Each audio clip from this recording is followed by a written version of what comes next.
Okay, tonight Shelly is making one of her comfort favorites. And when we first met, I said, whoa, you can't be cooking like that because it involves bacon fat. She's going to cook that in a minute, but before we do that, we're going to talk about the salad that she made yesterday in preparation of today. Yes, and we did not get the prep, but it was super simple. And if you've ever had broccoli salad and you love it, then this is a great alternative that's keto friendly. So it's basically broccoli, cheddar cheese, bacon. You can use any kind of seed you want. Sunflower seeds. I use the pistachio kernels because that's what we already had, and I like those. And then the sauce is just basically mayonnaise and some granulated swerve or erythritol, and some apple cider vinegar. Did you Salt, make a recipe pepper. for that on Carb Manager? Yes, probably. Okay. Yeah. I'll share the nutritional information for this right now. She's ready. Okay, I'm excited about this meal because this was one of my favorite things to cook up just whenever I just wanted something quick and of comfort. She ate this when she was not doing keto. Right. And I stopped eating it because my husband told me it wasn't good for me. Can you imagine? I mean, even this is dirty keto, isn't it? I mean, Yeah, and I don't think, you have to use any kind of fat like this, bacon grease, butter, that kind of thing. You have to use it in moderation. Yep. We're not cooking in bacon fat every day, but every once in a while, or lard, lard I think is healthier than bacon fat. I don't quote me on that, but there's lots of healthy fats that you're supposed to be eating, like avocado, which I had avocado yesterday and I had avocado for lunch today, and now I'm having some bacon fat. Yeah. So this is probably close to 2 tablespoons, maybe a tablespoon and a half of bacon fat. We're just gonna let that get nice and hot. And over here, we've got cube steak that's been tenderized. And a lot of people want to make, what's that meal you like? Cube steak. Well, yeah, like a baked cube steak and gravy and stuff, Oh, which yeah. was my original intention until I got home from work super late today and just wanted something quick and that tasted good. So we're going to do that.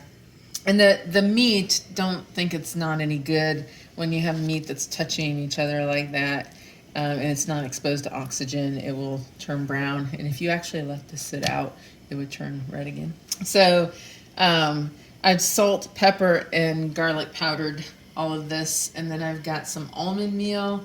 Now normally I would just flour it, and this is almond flour, not almond meal, but almond flour. So I'm just going to use that instead. Hopefully it'll have the same taste. And now I would typically have this with just this and some A1 sauce.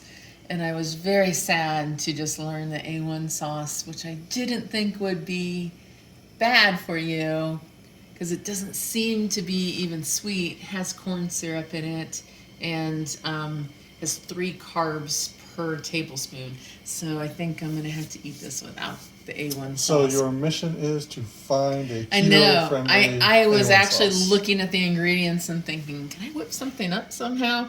But it has some interesting ingredients. If you have not looked at A1 sauce, you should. It has some really interesting ingredients to it. Like this, for example. What? I just inserted it right here. See? Oh, okay. Okay, so this is nice and hot, and it's probably actually, I need to turn it down because I didn't do any of the thing I was supposed to do over here. So turn that down. And then I'm just gonna get each piece of this. I feel like it's 1940s, maybe 1920s. And it's maybe late 20s, early 30s, the Depression has set in. People have been saving their bacon grease. Not even their bacon grease because they couldn't afford it. They got this from someone else. And now we're going to slather this fine piece of meat in bacon grease. Hey, I got actually a funny story. I think I've shared this with you, but my grandpa, who would have been in that era, he got mad at my grandma one time because she had cooked up some bacon and had some leftover bacon grease in the pan, and they had a little dog, and so she went to pour the leftover bacon grease over the dog's food, like you do all the time with Megs, and he yelled at her and he said, "What are you doing? Like, that's good bacon grease." And she was like, "Come on." And he refused to give it to the dog. And instead he sat there and he grabbed a loaf of bread and he dipped bread in the bacon grease and ate it, so that it wouldn't get fed to the dogs. I love bacon. That sounds disgusting. But this is the same man who I went over to clean his house, and when he got older, and I found a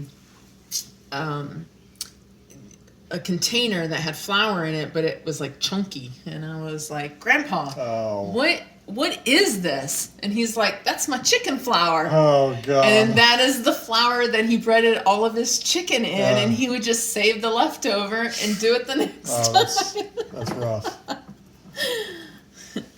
Grandparents are a different kind of people.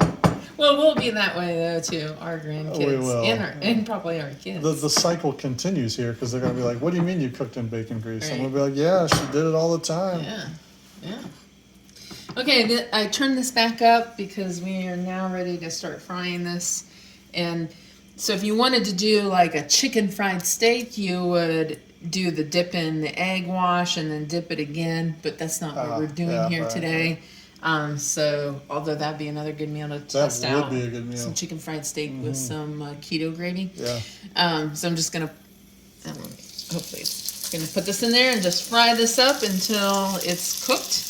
And that's really, it's that simple. It's easy one. It's the easy one here.